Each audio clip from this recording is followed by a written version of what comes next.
You're welcome, guys. Let's do another battle cast, and you can already see characters in the background, and that tells you I'm going to play the Dark Elves, and we are going to face up against the Tomb Kings today. And of course, as I explained in my unit guide about characters, she is really designed for fights against other large entities, and because she's anti-large, and especially when it comes to matchups against Tomb Kings, you're probably going to face up against a lot of large entities like a Necro Sphinx, a Cameron Wall Sphinx, and all that stuff.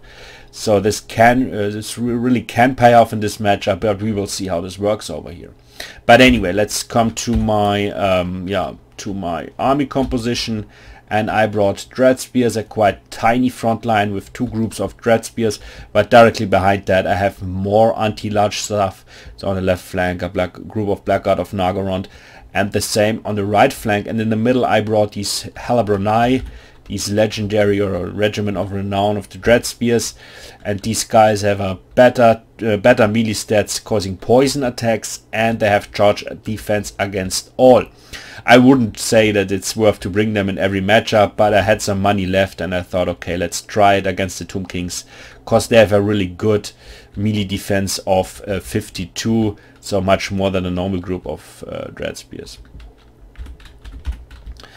And in my backline I have more Dread Spears on the right and on the left flank, and they are protecting these Dark Shards, two groups. And then I brought a Dreadlord with Sword and Shield. Even if the Dreadlord with Sword and Shield has no anti-large bonus whatsoever, I would really say it's quite decent pick against the Tomb Kings, because he's performing quite good against large entities. He's quite fast and causing a lot of damage, also quite cost efficient, very cheap, and on this cold one, as I said, against other large entities, really good for sniping out, for example, Necro Sphinx, Cameron Wall Sphinx, and other lords. I would say even without anti-large bonus, a quite decent pick against large units.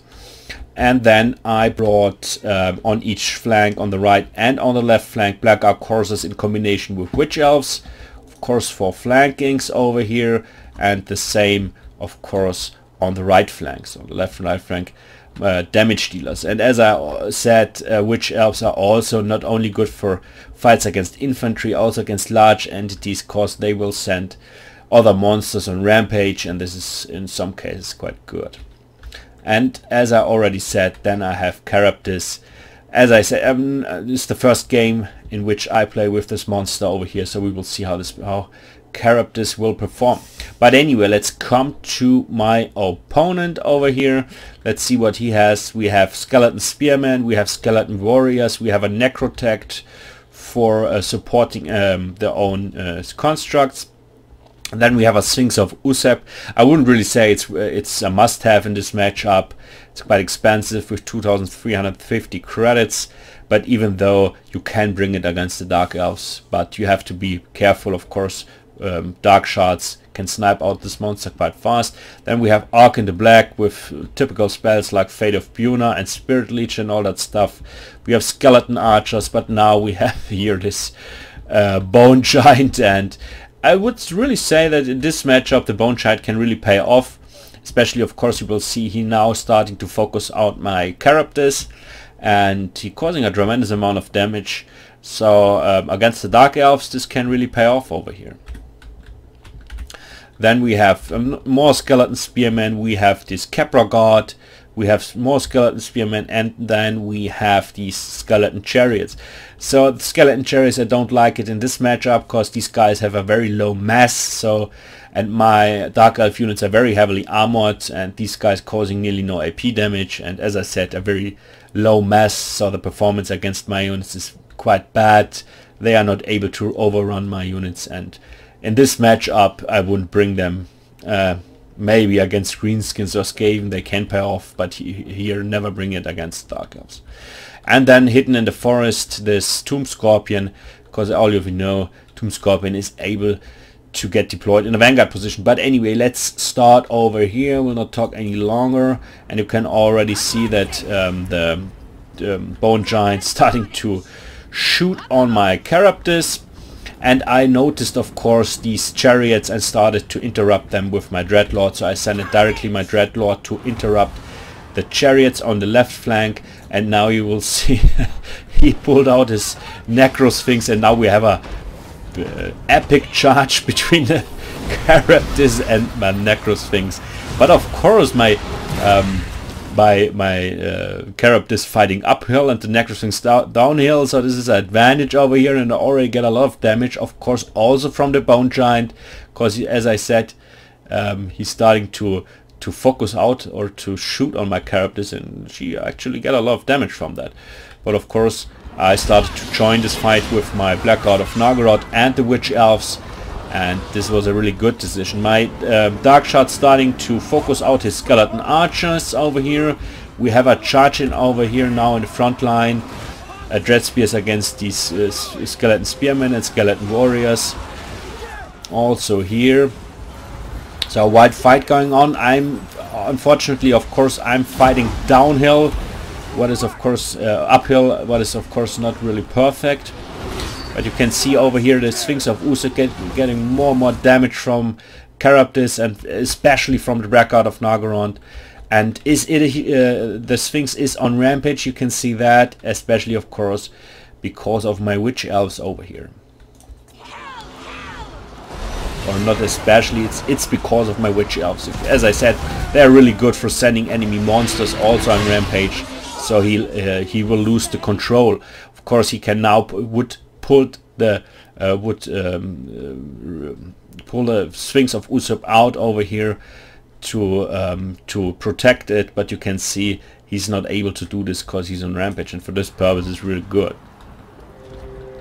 Over here I saw of course the charge in from the skeleton chariots, and I started to interrupt or to protect my my Dark Shots over here, and also I started then to attack his Tomb Scorpion with my Dreadlord. And as I said, Dreadlord is really able and for such purpose, for example to kill or to attack these Tomb Scorpion over here.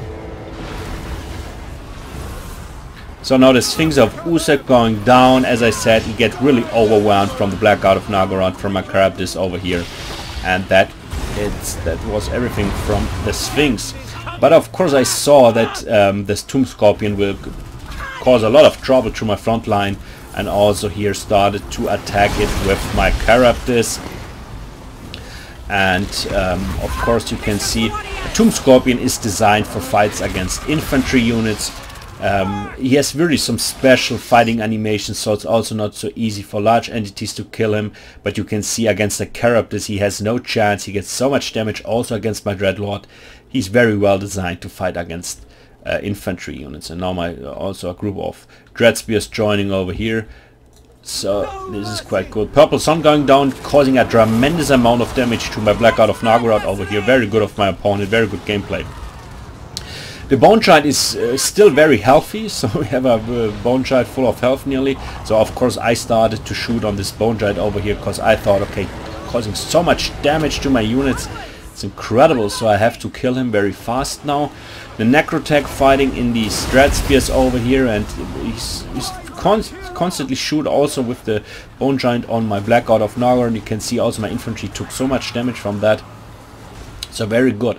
So I thought, okay, I have to kill the Bone Giant now to win this game, because the Bone Giant is the last big target over here, and he causing as I said, really much damage to my infantry ranks. And he very good also here. He spawned these Ushabti in the back line to attack my Dark Shots. I saw that, I noticed that, and then pulled out my Dark Shots, and I sent him some Dread Spears over here to clean this up.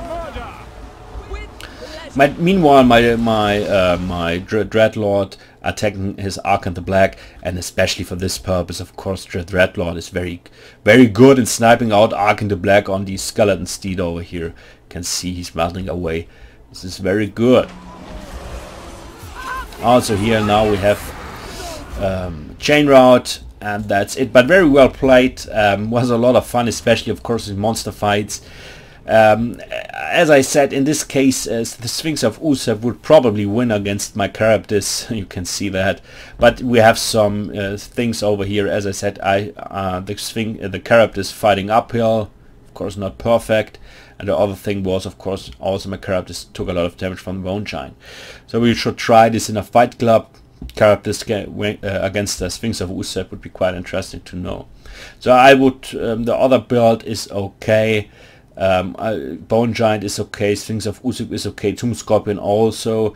I would have bought more Ushabti maybe. The Skeleton Archers are more useless, you can say, because they're causing nearly no IP missile damage. More Skeleton Spearmen maybe, but overall the build is not is quite okay, quite decent, and I liked it. And here we are, nothing more to say. Which Elves, of course, slice and dice all these low tier skeletons, and yeah, nothing more to say about this. But anyway, thank you for tuning in to this Battlecast, and see you next time, and have a nice evening as always. Thank you.